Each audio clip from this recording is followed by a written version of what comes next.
வணக்கம். இது மைண்ட் மாற்றம். இன்னைக்கு நாம பார்க்க போற விஷயம், உங்க வாழ்க்கையையும், குழந்தைகளோட எதிர்காலத்தையும் மாத்தக்கூடிய ஒரு ரகசியம்.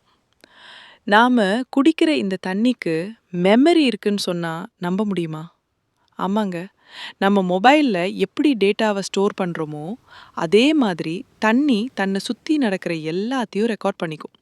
இத டாக்டர் மசாரு எமோட்டோ அப்படிங்கிற ஆராய்ச்சியாளர் நிரூபிச்சிருக்கார். ஒரு கிளாஸ் தண்ணிக்கிட்ட அன்பா பேசும்போது அதோட மூலக்கூறு அமைப்பு அழகான நட்சத்திர வடிவமா மாறுது. அதே தண்ணிய திட்டும்போது அந்த அமைப்பே உடைஞ்சு சிதறி போகுது. ஆனா இது வெறும் சயின்ஸ் எக்ஸ்பெரிமெண்ட் மட்டும் கிடையாது. இதுக்கும் மேல ஒரு பெரிய உண்மைய இப்ப நான் சொல்ல போறேன். அந்த காலத்துல ரிஷிகள் எல்லாம் கையில ஒரு கமண்டலம் வச்சிருப்பாங்க. கவனிச்சிருக்கீங்களா? அதுல எப்பவும் தண்ணி இருக்கும். அவங்க ஒருத்தர வாழ்த்தணும்னாலோ, இல்ல சபிக்கணும்னாலோ, அந்த தண்ணிக்கு ஒரு இன்ஸ்ட்ரக்ஷன் குடுத்து தான் அத செய்வாங்க. ஏன்னா, தண்ணிக்கு அந்த மெமரிய தாண்டி ஒரு பெரிய ஆற்றல் இருக்குங்கிறது அவங்களுக்கு தெரியும். ஆனா, இன்னைக்கு நம்ம என்ன பண்றோம்? நம்ப வீட்ல நம்ப புள்ளைங்க ஏதாவது ஒரு சின்ன தப்பு பண்ணிட்டா, உடனே கோபத்துல திட்டுறோம். "ஏய் சனியனே! நீ உருப்படவே மாட்ட! நீ நாசமா போயிருவ!" அப்படின்னு வார்த்தைகள விடுறோம். இது எவ்ளோ பெரிய ஆபத்து தெரியுமா? நம்ம குழந்தைங்க உடம்புலயும் 70% தண்ணி தான் இருக்கு. அவங்க உடம்பு ஒரு கண்டெய்னர் மாதிரி. அதுக்குள்ள இருக்கிறது எல்லாமே தண்ணி தான். அப்போ நீங்க உங்க குழந்தைய திட்டும்போது, அந்த திட்டுற வைப்ரேஷன்ஸ் எல்லாம் நேரா அவங்க உடம்புக்குள்ள இருக்கிற தண்ணீல போய் பதியுது. ஒரு கிளாஸ் தண்ணிய திட்டும்போது எப்படி அதோட ஸ்ட்ரக்சர் உடையுதோ, அதே மாதிரி உங்க குழந்தையோட உடம்புல இருக்கிற நீர் மூலக்கூறுகளும், செல்களும் சிதைஞ்சு போகுது. அப்போ அந்த குழந்தை என்ன நினைக்க ஆரம்பிக்கும் தெரியுமா? ஓ! நம்ம வாழ்க்கையில உருப்படவே மாட்டோம் போலன்னு அது மனசுல ஆழமா பதிஞ்சிரும். அந்த தண்ணி அந்த மெமரிய சுமந்துக்கிட்டே இருக்கும். அப்புறம் தினந்தோறும் அந்த பிள்ளை அதையே நினைக்கும். கடைசியில அதோட நீர்நிலைகள் எல்லாமே அந்த நெகட்டிவ் எண்ணமா மாறி உண்மையிலேயே அந்த பிள்ளை வாழ்க்கையில வீணா போயிரும். நம்ம வார்த்தையாலேயே நம்ம குழந்தைய நாம அழிச்சிடுறோம். இன்னொரு விஷயத்த நீங்க யோசிச்சு பார்த்திருக்கீங்களா? நீரின் நினைவாற்றல் பத்தி நம்ம இவ்ளோ பேசுறோம். ஆனா அதுக்கு மேல ஒரு ஆச்சரியமான உண்மை இருக்கு. நம்ம பிறப்புல இருந்து இறப்பு வரைக்கும் இந்த நீர் நம்ம கூடவே வருது. சொல்லப்போனா நம்ம வாழ்க்கை இந்த தண்ணிக்குள்ள தான் ஆரம்பிக்குது. ஒரு குழந்தை தாயோட கருல இருக்கும்போது அது எங்க இருக்கு தெரியுமா? பனிக்குடம் அப்படின்னு சொல்லப்படுற அந்த தண்ணிக்குள்ள தான் 10 மாசம் பாதுகாப்பா வளருது. அந்த தண்ணி தான் அந்த உயிருக்கு தேவையான எல்லா உணர்வுகளையும், பாதுகாப்பையும் குடுக்குது. அப்போ கருவுல இருக்கும்போதே நம்ம பேசுற வார்த்தைகள், அந்த தாயோட மனநிலை இது எல்லாமே அந்த தண்ணி மூலமா அந்த பிஞ்சு உயிருக்குள்ள போய் பதிவாகுது. அதாவது நம்ம ஆதி மெமரியே தண்ணியில தான் ஆரம்பிக்குது. வாழ்க்கை முழுக்க நம்ம தாகத்தை தீர்த்து, நம்ம செல்களை உருவாக்கி, நம்மள இயங்க வைக்கிற அதே நீர் நம்மளோட கடைசி பயணத்திலயும் ஒரு அங்கமா இருக்கு. மனுஷன் இறந்ததுக்கு அப்புறம் அவனோட அஸ்திய கொண்டு போய் கடல்லையோ இல்ல ஓடுற நதியிலையோ கரைக்கிறாங்க. ஏன் தெரியுமா? வாழ்நாள் முழுக்க இந்த உடம்பு சுமந்துட்டு வந்த அத்தனை அனுபவங்களையும், நினைவுகளையும் அந்த நீர்மயமாகவே வந்து சேர்ந்த இடத்துக்கே திரும்ப ஒப்படைக்கிறோம். பிறக்கும்போது தண்ணிக்குள்ள ஆரம்பிச்ச பயணம், இறந்ததுக்கு அப்புறம் அதே தண்ணியில கலந்து முடியுது. இடையில இருக்கிற காலத்துல நாம இந்த தண்ணீரை எப்படி நடத்துறோம்? நம்ம உடம்புக்குள்ள இருக்கிற தண்ணீர் கிட்ட எப்படி பேசுறோங்கிறது தான் நம்ம வாழ்க்கையோட தரத்தை தீர்மானிக்குது. அதனால தான் நான் மறுபடியும் சொல்றேன். ஒவ்வொரு விஷயத்திலையும் உங்க வாழ்க்கையில அது தொடர்பா இருக்குங்கிறத உணர்ந்து ஒரு நன்றி உணர்வோட இருங்க. நீங்க குடிக்கிற ஒரு துளி தண்ணிக்கு நீங்க காட்டுற அன்பு பிரபஞ்சத்தோட பேராற்றல உங்களுக்கு கொண்டு வந்து சேர்க்கும். உங்க வார்த்தைகளை வசப்படுத்துங்க. உங்க உடம்புக்குள்ள இருக்கிற அந்த உயிர் நீரை அழகாக்குங்க. உங்க வாழ்க்கை தானாவே மாறும். இப்போ இன்னொரு ஆச்சரியமான விஷயத்துக்கு வருவோம். இந்த தண்ணீரோட சக்தி வெறும் அறிவியலோட மட்டும் நின்னுடலைங்க. இது நம்ம மதங்கள் எல்லாத்துலயும் ஒரு மிகப்பெரிய ரகசியமா ஒளிஞ்சிருக்கு. இப்போ ஒரு கோயில் கட்டுறாங்கன்னு வச்சுப்போம். அங்க இருக்கிற சிலைக்கு எப்போ உயிர் வருது தெரியுமா? கும்பாபிஷேகம் பண்ணும்போது தான். அந்த கும்பாபிஷேகத்துல என்ன பண்றாங்க, அந்த கும்பத்துல இருக்கிற தண்ணிக்குள்ள மந்திரங்கள ஓதி, அதுக்கு ஒரு அதிர்வ குடுத்து, அந்த தண்ணிய சிலையில ஊத்தி தான் அதுக்கு உயிர் குடுக்குறாங்க. இது ஏதோ ஒரு மதத்துக்கு மட்டும் கிடையாதுங்க. உலகத்துல இருக்கிற எல்லா மதங்களிலயும் இந்த தண்ணிக்கு ஒரு புனிதமான இடம் இருக்கு. மசூதிகள்ல பாத்தீங்கன்னா, தொழுகைக்கு முன்னாடி வுளூ செய்வாங்க. அதாவது தண்ணியால தங்கள சுத்தம் செஞ்சுக்குவாங்க. அது வெறும் அழுக்க நீக்கிறதுக்கு மட்டும் இல்ல, மனச அந்த புனிதமான நிலைக்கு தயார் செய்றதுக்கும் தான். அதே மாதிரி சர்ச்ல பாத்தீங்கன்னா, ஞான ஸ்நானம் குடுப்பாங்க. அந்த புனித நீர தெளிச்சு தான் ஒருத்தர ஆசீர்வதிக்கிறாங்க. யோசிச்சு பாருங்க. கோயில், மசூதி, சர்ச்னு இடங்கள் மாறினாலும், எல்லா இடத்துலயும் அந்த இறை சக்திய நமக்குள்ள கடத்துறதுக்கு இந்த தண்ணீர் தான் ஒரு பாலமா இருக்கு. ஏன்னா, தண்ணிக்கு மட்டும் தான் அந்த இறை அதிர்வுகள, டிவைன் வைப்ரேஷன்ஸ் அப்படியே புடிச்சு வச்சுக்கிட்டு, அத நம்ம உடம்புக்குள்ள கடத்துற குணம் இருக்கு. நாம தான் இது எல்லாம் மறந்துட்டு, வெறும் தாகம் எடுக்கும்போது குடிக்கிற பொருளா மட்டும் தண்ணிய பார்க்குறோம். ஆனா உண்மை என்னன்னா, நீங்க உங்க கையில இருக்கிற தண்ணி கிட்ட என்ன பேசுறீங்களோ, அதுதான் உங்க வாழ்க்கையாவே மாறுது. அறிவியல், ஆன்மீகம் இதையெல்லாம் தாண்டி நம்ம ஊர்ல காலங்காலமா ஒரு வழக்கம் இருக்கு. யாராவது இறந்துட்டாங்கன்னா, அந்த வீட்டுக்கு போயிட்டு தண்ணி குடிக்காதீங்க அப்படின்னு பெரியவங்க சொல்லுவாங்க. கவனிச்சிருக்கீங்களா? ஏன் அப்படி சொல்றாங்கன்னா, அந்த வீட்ல இருக்கிற அந்த சோகம், அழுகை, மரணம் தந்த வலி இது எல்லாமே அங்க இருக்கிற தண்ணீலயும் கலந்திருக்கும்.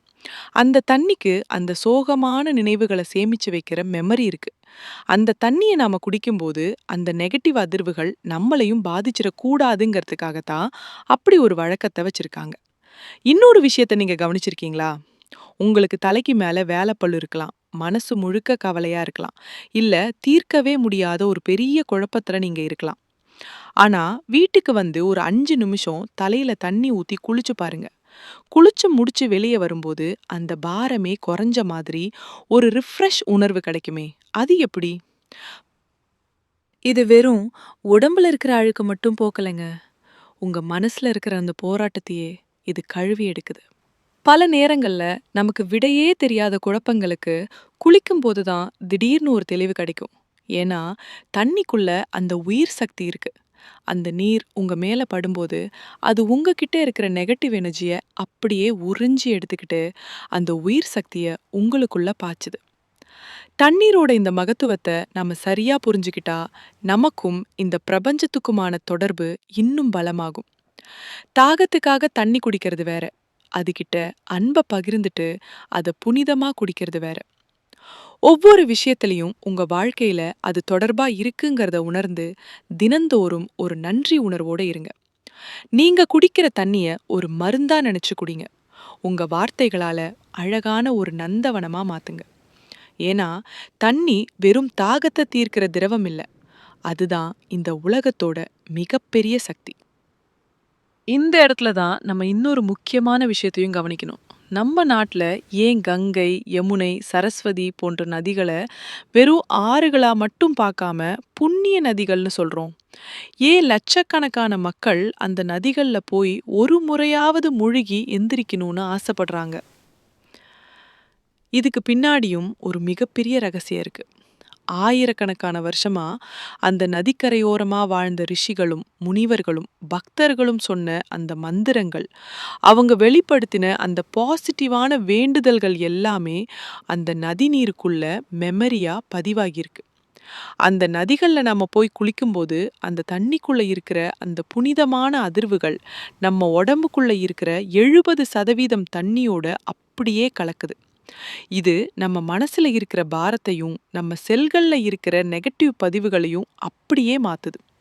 இதனால தான் அங்க குளிச்சுட்டு வரும்போது ஒரு பெரிய மாற்றத்த நம்ம உணர்றோம். அதாவது தண்ணீங்கிறது ஒரு மிகப்பெரிய எனர்ஜி பேங்க் மாதிரி. நீங்க அதுகிட்ட என்ன கொடுக்குறீங்களோ, அத அது பல மடங்கா திருப்பி தரும். இவ்வளவு விஷயங்கள் இந்த தண்ணிக்குள்ள இருக்கும்போது, நம்ம ஏன் இன்னும் இத வெறும் ஒரு சாதாரண பொருளா பார்க்கணும்? கங்கைக்கும், யமுனைக்கும் இருக்கிற அதே குணம், நீங்க இன்னைக்கு உங்க வீட்ல குடிக்க போற அந்த ஒரு கிளாஸ் தண்ணிக்கும் இருக்கு.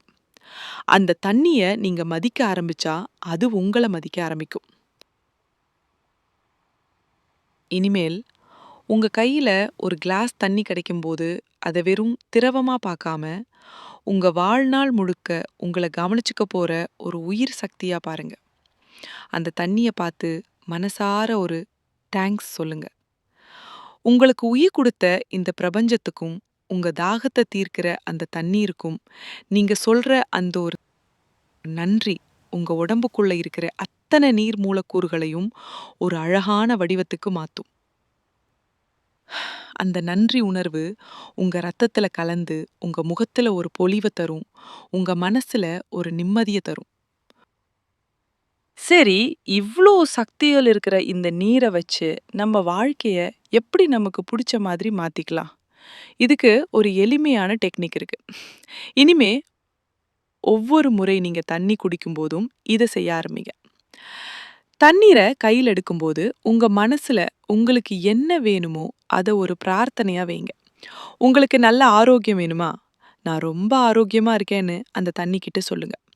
உங்களுக்கு பணம், மனநிம்மதி, சந்தோஷம், அழகு, இல்லனா அறிவு, இப்படி எது வேணும்னாலும் அத ஒரு பாசிட்டிவான எண்ணமா அந்த தண்ணிக்குள்ள செலுத்துங்க. ஏன்னா, அந்த தண்ணி உங்க ஆசைய ஒரு மெமரியா ஏத்திக்கிட்டு, நீங்க அத குடிக்கும்போது உங்க உடம்புல இருக்கிற ஒவ்வொரு செல்லுக்கும் அந்த தகவல கொண்டு போய் சேர்க்கும். உங்க எண்ணமே உங்க வாழ்க்கையா மாற ஆரம்பிக்கும். அடுத்ததா இன்னும் ஒரு பவர்ஃபுல்லான மெத்தட் இருக்கு. அதுதான் 2 கிளாஸ் வாட்டர் டெக்னிக். இது ரொம்பவே மேஜிக்கலான ஒரு விஷயம். ஒரு கிளாஸ்ல தண்ணி எடுத்துக்கோங்க. ஒரு கிளாஸ்ல தற்போது நீங்க இருக்கிற நிலை, கரண்ட் ரியாலிட்டி, அதாவது இப்போ உங்களுக்கு இருக்கிற கவலைகள் அல்லது பிரச்சனைகள ஒரு பேப்பர்ல எழுதி அந்த கிளாஸ்ல ஒட்டிருங்க. இன்னொரு கிளாஸ்ல உங்களுக்கு எப்படிப்பட்ட வாழ்க்கை வேணுமோ, டிசையர்ட் ரியாலிட்டி, உதாரணத்துக்கு வெற்றி அல்லது மகிழ்ச்சி அப்படின்னு எழுதி ஒட்டிருங்க. இப்போ அந்த பிரச்சனை இருக்கிற கிளாஸ்ல இருக்கிற தண்ணிய மெதுவா அந்த வெற்றின்னு எழுதியிருக்கிற கிளாஸ்க்குள்ள ஊத்துங்க. அப்படி ஊத்தும்போது உங்க பிரச்சனைகள் எல்லாம் மறைஞ்சு நீங்க விரும்பின அந்த புதிய வாழ்க்கைக்குள்ள நீங்க நுழையிற மாதிரி மனசார நினைச்சுக்கோங்க. இப்போ அந்த வெற்றி கிளாஸ்ல இருக்கிற தண்ணிய நிதானமா நன்றியோட குடிங்க.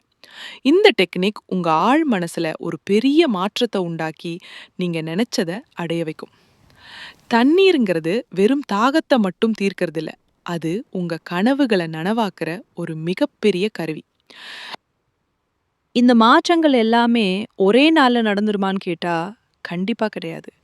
எந்த ஒரு நல்ல விஷயமும் பலன் கொடுக்கறதுக்கு ஒரு கால அவகாசம் தேவைப்படும். அதனால இந்த தண்ணீர் பயிற்சியை தொடர்ந்து ஒரு 48 நாட்கள் செஞ்சு பாருங்க. ஒவ்வொரு முறை தண்ணி குடிக்கும்போதும் உங்க இலக்குகள, உங்க ஆசைகள அந்த தண்ணி கிட்ட சொல்லிட்டு குடிங்க. ஒரு 48 நாள் முடிவுல உங்களுக்கே ஒரு பெரிய மாற்றம் தெரிய ஆரம்பிக்கும். உங்க மனநிலை மாறும். உங்கள சுத்தி நடக்கிற விஷயங்கள் மாறும். முக்கியமா நீங்க ஒரு புது மனிதனா மாறுறத நீங்களே உணருவீங்க. ஆனா, எத செஞ்சாலும் அத அரைக்குற மனசோட செய்யாதீங்க. முழு நம்பிக்கையோட, மனசார செய்யுங்க. அப்போதான் அந்த தண்ணீருக்குள்ள இருக்கிற உயிர் சக்தி முழுமையா வேலை செய்யும். நீங்க எவ்வளவு ஆழமா நம்பி அந்த தண்ணிய குடிக்கிறீங்களோ, அவ்வளவு வேகமா உங்க வாழ்க்கை தலைகீழா மாறும். ஒவ்வொரு விஷயத்திலயும் உங்க வாழ்க்கையில அது தொடர்பா இருக்குங்கிறத உணர்ந்து, தினந்தோறும் நன்றி உணர்வோட இருங்க. அதுதான் இந்த உலகத்தோட மிகப்பெரிய சக்தி. இந்த 48 நாள் சவால நீங்க ஏத்துக்க தயாரா? அப்படி இருந்தா கமெண்ட்ல எஸ்ன்னு சொல்லுங்க. இந்த தகவல் உங்க வாழ்க்கையில ஒரு பெரிய ஒளிய கொடுக்கட்டும். அடுத்த ஒரு ஆச்சரியமான வீடியோவுல உங்கள சந்திக்கிறேன். நன்றி.